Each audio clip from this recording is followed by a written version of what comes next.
Welcome to the lecture on wiretapping.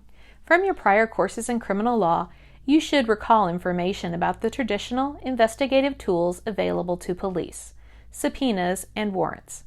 A refresher of this information is provided in the first couple of chapters of the textbook, along with the basic structure of the Fourth Amendment. Building on this knowledge, we will take a deep dive into procedures specific to electronic surveillance. If you have not yet read chapters 1 and 2 of the textbook, I encourage you to pause this video and come back after you have finished your reading. Wiretapping of phones and wiretap orders are considered in this lecture in three parts. The first part, searches under the Fourth Amendment. How has the Supreme Court defined searches?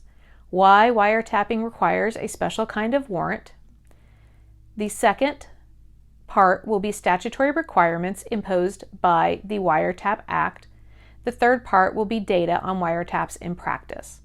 Let's start with searches under the Fourth Amendment. The principal question here is, what constitutes a search?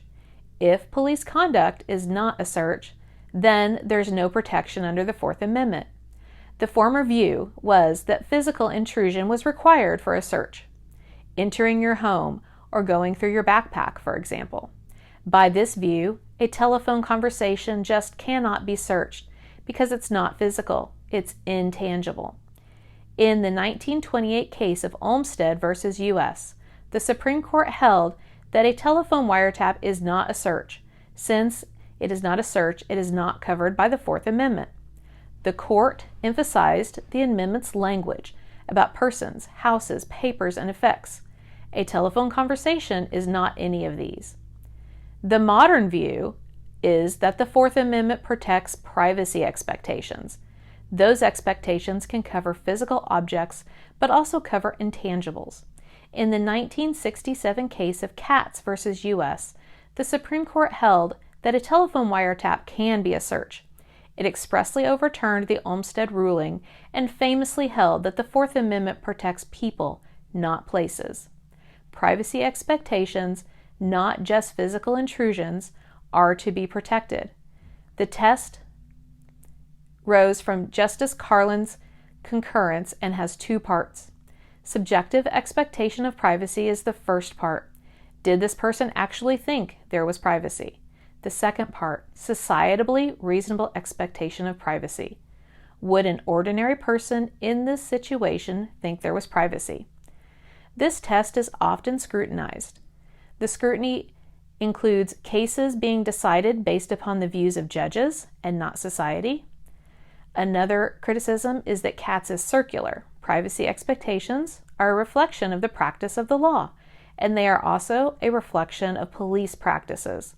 If courts allow a form of surveillance, or if police start using a form of surveillance, society might come to expect it as reasonable.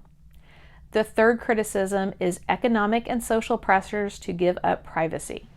Social networking and cloud computing involve handing over your data to businesses.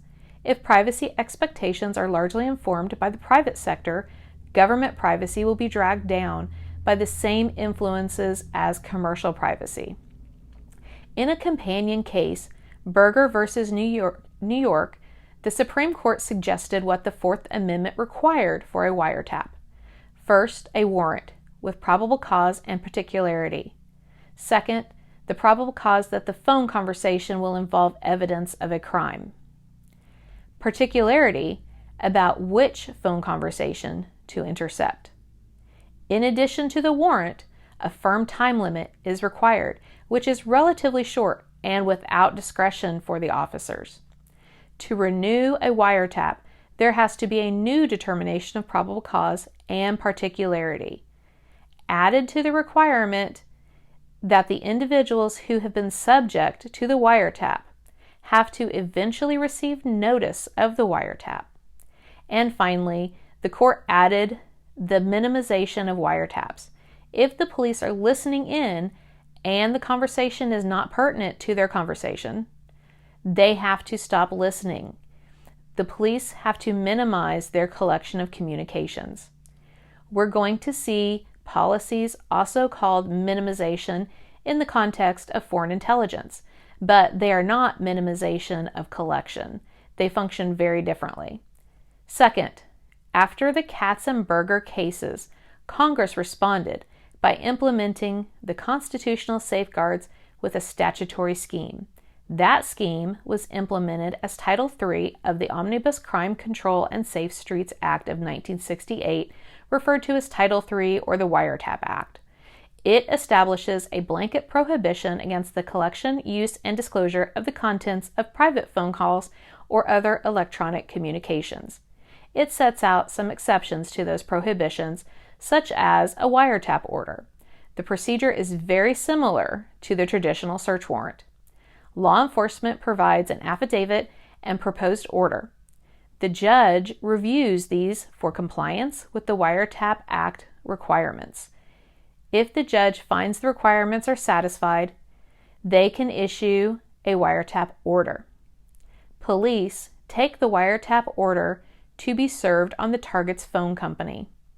The phone company responds by providing technical assistance, such as patching police into the target's phone line. Once police are wired up, they can listen in. The Wiretap Act implements all of the Berger requirements I reviewed earlier and limits wiretaps to specific listed offenses and requires officers to explain why they have exhausted more traditional forms of surveillance. The Act also provides a civil cause of action for wiretap violations, criminal offenses for wiretapping without a valid exception, and suppression of unlawfully obtained wiretap evidence, as well as annual reporting by law enforcement and the judiciary on wiretap practices. Wiretaps are more prevalent in the state courts than federal courts. Wiretap usage is growing. Most wiretap orders are used for telephones.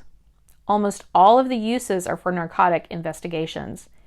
Each order can bring in about 100 people on average. Each order sweeps in about 3,000 conversations on average.